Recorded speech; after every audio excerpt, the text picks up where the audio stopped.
गलती मेरी थी, बर्बाद हो चुका। सपना नहीं बदलता, दूसरों को दूध देने। इसी सच के साथ मैं जी। डेयरी क्यों बंद हुआ? एक भी रुपया नहीं। यही मेरी दुनिया। 90 लाख रुपया का। गुड मॉर्निंग, कैसे हैं आप लोग? आज का हमारा वीडियो यहाँ से शुरू होता है। आज की वीडियो डेली ब्लॉग से बिल्कुल अलग होने वाली है। पिछले काफी समय से आप लोग एक ही सवाल पूछ रहे थे कि डेयरी का क्या हुआ, डेयरी क्यों बंद हुआ, इतना बड़ा लॉस क्यों लगा। बहुत बार सोचा कि इस टॉपिक पे वीडियो बना, लेकिन कभी हिम्मत ही नहीं हुई, क्योंकि ये सिर्फ बिजनेस की कहानी नहीं है। ये मेरी जिंदगी का ऐसा हिस्सा है जिसे आज भी याद करना आसान नहीं। लेकिन मैंने सोचा अगर मेरी कहानी से किसी एक इंसान को भी सीख मिल गया तो शायद वीडियो बनाना ये मेरे लिए सही हो। तो चलिए आप लोग को उस जगह ले चलता हूँ जहाँ से मेरा सबसे बड़ा सपना शुरू हुआ था। तो चलिए दोस्तों, चलते हैं।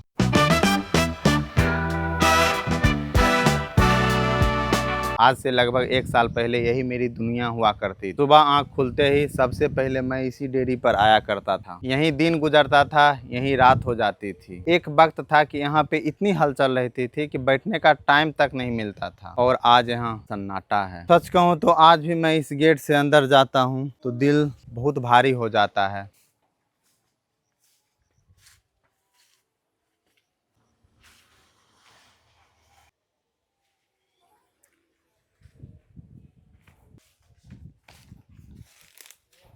जब भी मैं यहाँ पे खड़ा होता हूँ, पिछले कुछ साल से जो मेरे साथ हुआ है वो मेरी आंखों के सामने घूमने लगता है। ये घूमता है कि जब यहाँ हम आते थे तो हमारा डेयरी रनिंग में होता था। आप लोगों ने बहुत बार पूछा कि डेयरी का क्या हुआ, डेयरी क्यों बंद हुआ, कितना बड़ा लॉस लगा। सच बताऊं, मैं खुद भी बहुत बार ये वीडियो बनाना चाहता था, लेकिन हिम्मत ही नहीं होती थी। तो आज मैंने सोचा जो हुआ जैसे हुआ सब कुछ बिना छुपाए बता देता हूँ। मेरी कहानी डेयरी प्लांट से शुरू नहीं हुई थी। मेरी कहानी सिर्फ 2 गाय से शुरू हुई थी। साल 2020 में मैंने सोचा कि कुछ अपना काम करना है। बस वहीं से सफर शुरू हुआ और उसी वक्त कोरोना काल आ गया। सिर्फ 6 महीने में हमारे पास 20 गाय हो गई थी। ये आप देख रहे हैं जितना सारा लाद बना हुआ है, इधर और इधर 1 2 3 4 5 6 7 8 हुआ। 8 लदिया में 8 9 16 गाय हुआ करती थी, और बना हुआ था उस वाले घर में, जो कि मैंने तोड़ दिया है। जब गाय रही ही नहीं तो तोड़ना ही सही रहेगा। रोज सुबह उठना, दूध निकालना, कंपनी में दूध देना, यही जिंदगी बन गई। उस समय अपनी कंपनी नहीं थी, उस समय हम राज फ्रेश, सुधा, ऑसम डेयरी, नमस्ते इंडिया, जिसमें अच्छा पैसा मिला उसमें दूध मैंने देने का काम किया। उसके बाद मैंने सोचा कि दूसरों को दूध देने से अच्छा है अपना ब्रांड बनाया जाए। इसी तरह गुरु फ्रेश मिल्क की शुरुआत हुई, जो आगे चल के गुरु फ्रेश डेयरी में कन्वर्ट हुआ। उसी में गुरु फ्रेश मिल्क, गुरु फ्रेश दही, गुरु फ्रेश घी, गुरु फ्रेश पनीर, गुरु फ्रेश लस्सी। उसके बाद मैंने बेगूसराय में इस बोतल में दूध पैक करके, जो मेरे हाथ में आप देख रहे हैं, पैक करके मैंने बेचना शुरू किया, जो कि इस पे स्टिकर लगा रहता था गुरु फ्रेश मिल्क का। बहुत उम्मीदें थी, लेकिन लोग पैकेट वाला दूध का आदी हो चुके थे। हम पूरी मेहनत कर रहे थे, लेकिन रिस्पॉन्स उतना अच्छा नहीं मिला जैसा मैंने सोचा था। जब गुरु फ्रेश मिल्क उतना सक्सेसफुल नहीं हुआ, तब मेरे सामने 2 रास्ते थे। या तो सब कुछ छोड़ देता या फिर एक बार और कोशिश करता। मैंने हार नहीं मानी। उसके बाद मैंने सोचा अगर दूध बेचने से बात नहीं बन रही है तो क्यों ना एक प्रॉपर डेयरी प्लांट बनाते हैं, जहाँ सिर्फ दूध नहीं बल्कि दही, पनीर, घी और मिठाई भी मिलेगी। उस वक्त मेरी आंखों में सिर्फ एक ही सपना था कि एक दिन गुरु फ्रेश डेयरी बिहार का नंबर 1 ब्रांड बनेगा। सच कहूँ तो उस सपने के लिए मैंने अपनी पूरी ताकत लगा दी। मुझे बिल्कुल भी अंदाजा नहीं था कि आने वाले समय में मेरा सबसे मुश्किल दौर मेरा इंतजार कर रहा था। उस वक्त ये जगह बिल्कुल खाली था जो आप लोग देख रहे हैं, लेकिन मेरी आंखों में एक सपना था। मुझे लगता था कि कुछ साल बाद इस जगह पे एक बहुत बड़ा डेयरी प्लांट होगा। फिर इस जगह पे काम शुरू हुआ। सबसे पहले तो ये जगह था ना, करीब 5 से 7 फीट गड्ढा था। तो इस जगह पे करीब 1000 से 1500 ट्रैक्टर मट्टी इसमें भराई हुआ। मिट्टी भरने से पहले गाइज इसमें बाउंड्री वाल करवाए, पूरा बाउंड्री वाल। ये बाउंड्री वाल हमको लगता है 15 फीट के आसपास है, और अभी तक प्लास्टर भी नहीं करवाए हैं, जो कि प्लास्टर कराना जरूरी होता है। इससे बाउंड्री वाल को मजबूती मिलेगा, जिससे ज्यादा दिन टिकाऊ होगा। उसके बाद गाइज ये जो आप शेड देख रहे हैं, ये शेड बनवाए। जब शेड का काम पूरा कंप्लीट हो गया उसके बाद मशीन लगना शुरू हो गया है यहाँ पे। पहले तो दूध गर्म करने वाला 200 लीटर 120 लीटर का होता है वो मंगवाए, केन मंगवाए। 40 लीटर का जो केन होता है आप लोग को पता भी होगा, जो किसान परिवार से जुड़े होंगे या जो नहीं भी होंगे उन्हें भी पता है। ये सब काम जो आप देख रहे हैं ये एक दिन में नहीं, ये सब को करने में लगभग 1 साल का वक्त लगा। बाउंड्री बाल, शेड बनाना, मशीन लगाना, मिट्टी भराई करना। रोज सुबह से शाम तक बस एक ही सपना था कि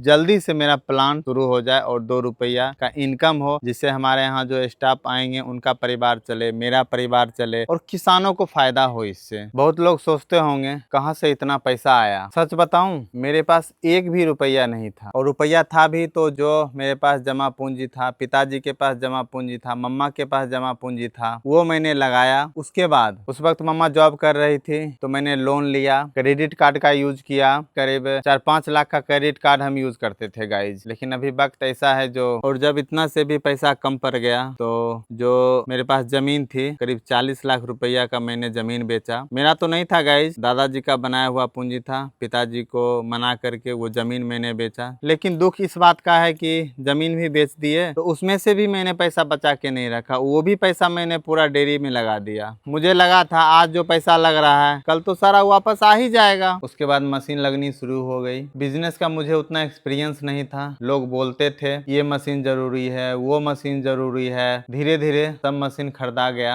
बस एक ही सोच थी कि मेरा प्लांट बढ़िया बनना चाहिए। आज सोचता हूँ कि लगता है यार यही मैंने सबसे बड़ी गलती कर दी। जितनी जरूरत थी उससे कहीं ज्यादा पैसा मशीन में लग गया। 2023 में हमारी डेयरी शुरू हो गई। उस दिन की खुशी मैं कभी भूल ही नहीं सकता हूँ। रोज 200, 500, कभी 1000 लीटर रोज दूध आया करता था प्लांट में। मैं और मेरे सारे स्टाफ मिलके दही बनाते थे, पनीर बनाते थे, घी बनाते थे, और लस्सी का प्रोडक्शन मैं स्टार्ट ही करने वाला था। और मिठाई भी बनाते थे गाइज, काला और उजला। और इतना टेस्टी मिठाई यहाँ का होता था गुरु फ्रेश का। जो खाए होंगे उनको तो पता ही होगा कि हमारे यहाँ का टेस्ट कैसा होता था। जब पहली बार अपने प्लांट से प्रोडक्शन निकला मुझे लगा मेरी मेहनत सफल हो गई। मुझे लगने लगा था अब गुरु फ्रेश का नाम बहुत आगे तक जाएगा।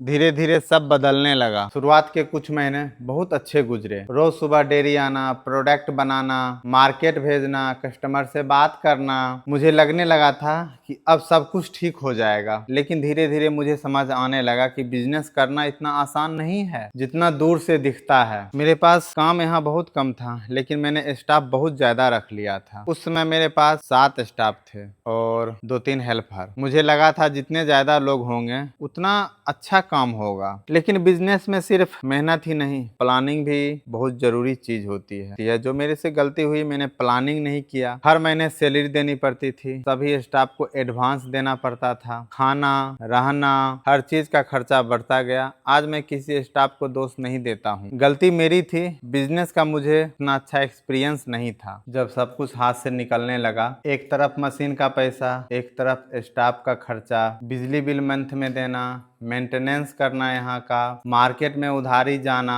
और ऊपर से लोन, सबसे बड़ा बोझ लोन। जो पैसा आता था खर्चा में ही चला जाता था। मैं हर रोज सोचता था बस अगले महीने अच्छा हो जाएगा, सब ठीक हो जाएगा। लेकिन वो दिन भी नहीं आया। एक दिन मैं इसी डेयरी पर अकेला बैठा था, बहुत देर तक सोचता रहा। समझ आ गया कि अब भी जिद की तो नुकसान और बढ़ेगा। तो मैंने धीरे धीरे स्टाफ हटा दिया। कुछ दिन तक अकेले डेयरी संभालता रहा। लेकिन मैंने एक दिन फैसला लिया जो मेरी जिंदगी का सबसे मुश्किल फैसला था। मैंने डेयरी हमेशा हमेशा के लिए बंद कर दिया।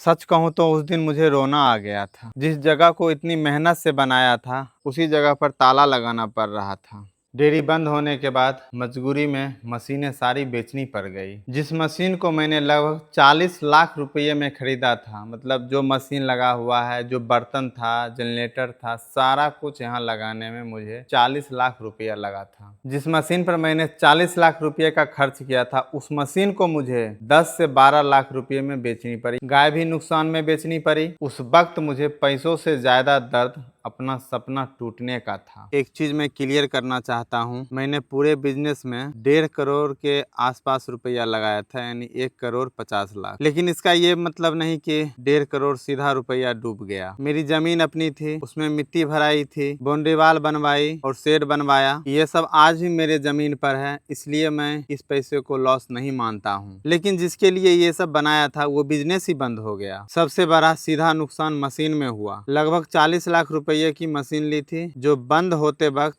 मात्र 14 लाख रुपए में बिक गई। गाय में भी लगभग 20 लाख रुपया लगा था, लेकिन नुकसान होते वक्त मुझे 6 से 7 लाख रुपया में बेचना पड़ा। और उस वक्त मेरे पिताजी का भी तबीयत बहुत ज्यादा खराब हो गया था। बार बार पटना लेके जाना आना, उनका मेडिसिन चलना, क्योंकि घर में गाय को कोई देखने वाला नहीं था ना। पिताजी को जानकारी था तो वो डायरेक्शन देते थे, तो गाय बीमार नहीं होती थी, गाय स्वस्थ रहती थी। इस वजह से मुझे सब गाय को आधे दाम में बेचना पड़ गया। जो डेयरी में स्टाफ थे उस पे भी लगभग 9 से 10 लाख रुपये चला गया, और अभी भी मार्केट में 1 से 1.5 लाख रुपया फंसा हुआ है। और सबसे बड़ी बात, बिजनेस बंद होने के बाद बैंक का पैसा और क्रेडिट कार्ड का पैसा बाकी रह गया मेरे ऊपर। तो पैसा सिर्फ एक जगह नहीं डूबा, थोड़ा मशीन में, थोड़ा गाय में। सबसे बड़ा नुकसान ये हुआ कि इतना पैसा लगाने के बाद भी बिजनेस मेरा खड़ा नहीं हो पाया। सब कुछ मिलाकर देखा जाए, इस पूरे डेयरी के सफर में लगभग 90 लाख रुपया का नुकसान हो गया। और सच कहूँ, ये 90 लाख रुपया का नुकसान नहीं था, इसके साथ मेरी बहुत सारी मेहनत, वक्त और एक बहुत बड़ा सपना भी टूट गया। लोग सोचते होंगे डेयरी बंद हुई,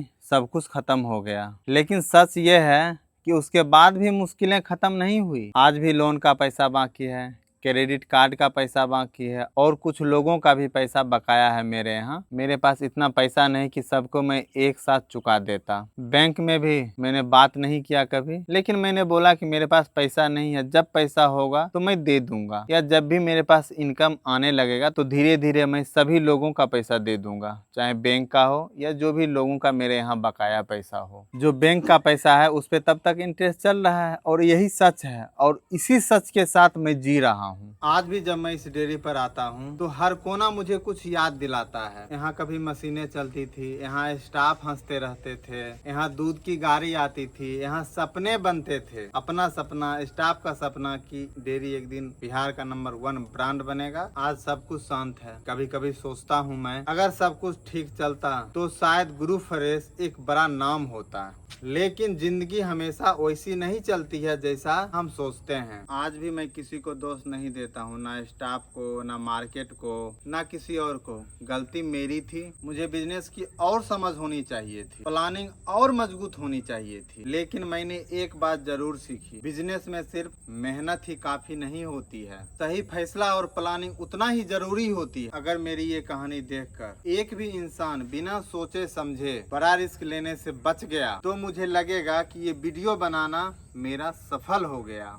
मैं ये वीडियो सिंपैथी के लिए नहीं बना रहा, मैं अपनी जिंदगी का सच आप सबके साथ शेयर कर रहा हूँ। डेयरी बंद हो गई, सपना टूट गया, लॉस हो गया, लॉस भी हुआ, लेकिन हिम्मत नहीं टूटी हमारी। आज भी मुझे यकीन है कि मेहनत कभी बेकार नहीं जाती है। हो सकता है रास्ते बदल जाएं, लेकिन मंजिल का सपना नहीं बदलता है। मैं फिर से शुरुआत करूंगा, और जिस दिन कुछ अच्छा करूंगा सबसे पहले उसकी खुशी आप लोगों के साथ शेयर करूंगा। आप हैं तो मैं हूं। अब मेरे पास खोने के लिए कुछ भी नहीं है, पाने के लिए मेरे पास बहुत कुछ है, लेकिन खोने के लिए मेरे पास कुछ भी नहीं है। मेरा सारा कुछ बर्बाद हो चुका है। अगर मेरी कहानी सुनी तो दिल से आप सबका बहुत बहुत धन्यवाद। मिलते हैं नेक्स्ट वीडियो, नेक्स्ट ब्लॉग में। तो आज का हमारा वीडियो यहीं पे समाप्त होता है। Thanks for watching.